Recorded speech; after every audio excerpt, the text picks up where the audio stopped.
All right, on tonight's episode of Why Am I Out in the Garage at Late Nights, working in freezing cold weather because my stupid blast heater won't fire off.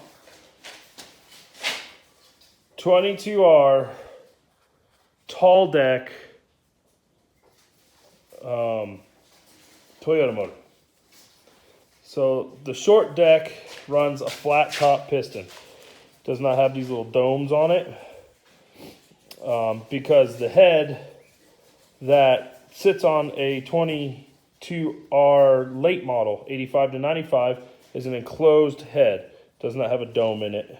So it sits flat on there. So it doesn't need the dome on it, which is why they shortened this block by this much. So if you see, this thing has this little lip all the way around.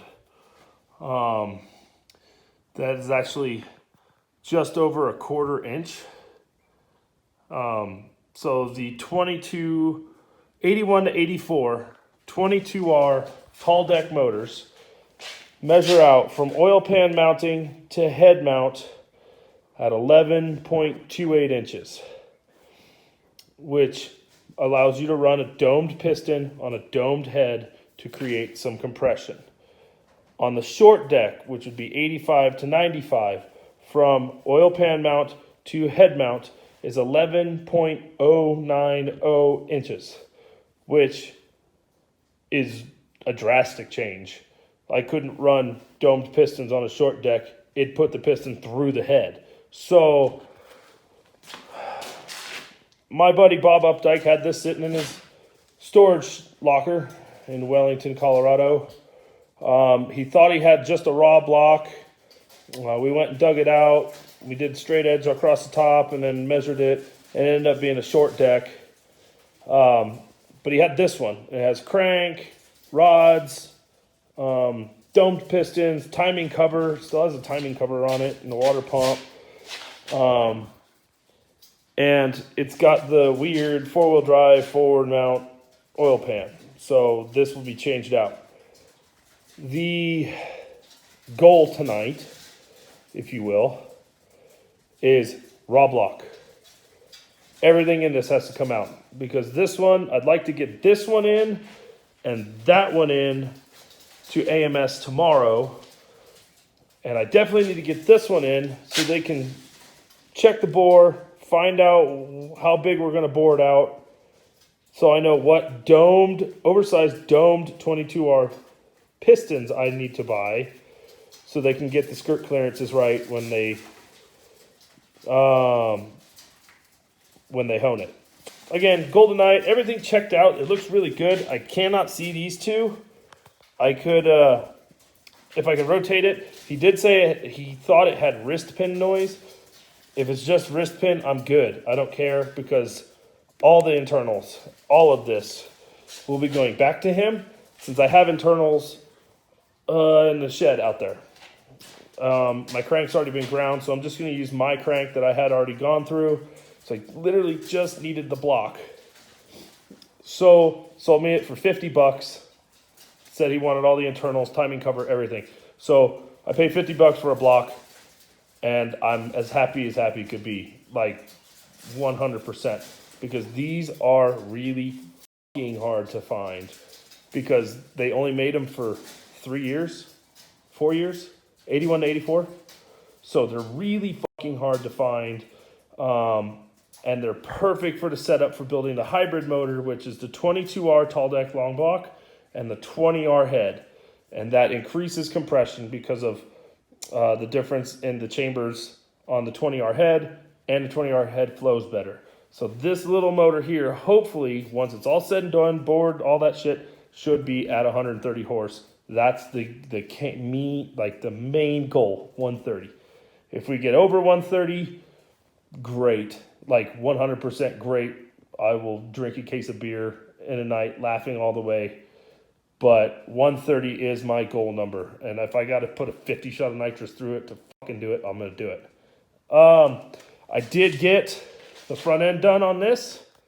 It's all buttoned up. These are the Crown Vic wheels, 17s. I did do a tire calculator to find out what size tire I needed to fit that rim in that car to be that damn near exact size, and I found it. So that's a 225/60 17. That is a 215/75 14. If I run a 215/55 17, it is 1.2 inches smaller in circumference. Smaller in circumference, or larger in circumference. Sorry, it's larger. And it is 0.4 inches smaller in diameter. Same width as that. It just has a smaller sidewall. So it'll fit the wheel arch. It should fit in there. I may have to massage a little bit in the inner fender, but it should fit. It should tuck it nice. It should be in there. It should be sitting on giant black steel 17s off of Crown Vic. They fit perfectly. The hub, everything fit perfectly. May do an update video tonight once this gets ripped apart. If I can get it ripped apart, I may just take photos and post it tomorrow or do an update tomorrow.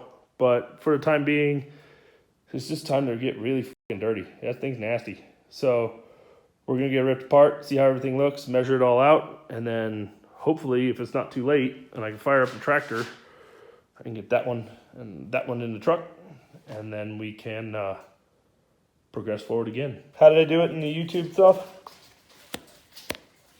Bang, done. Yay, that's easy.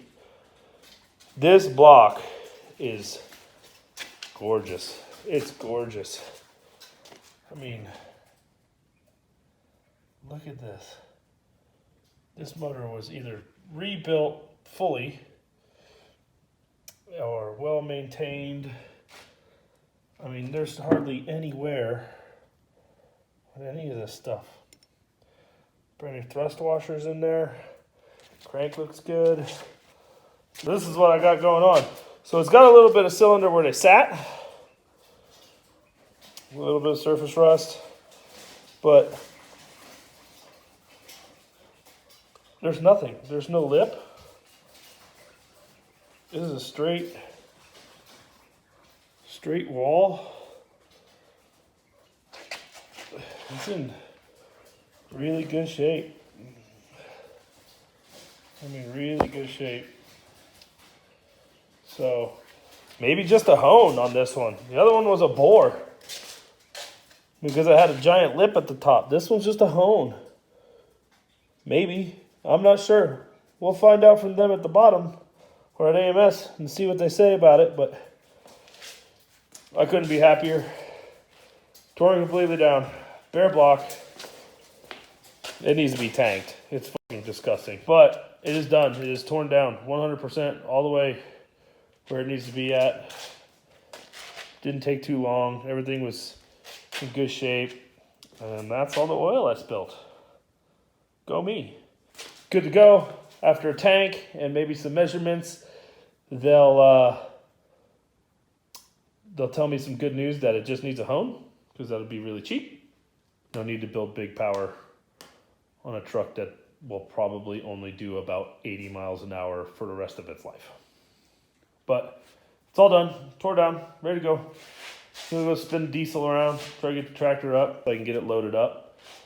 Get that loaded up in there, and we're off to the motor shop tomorrow.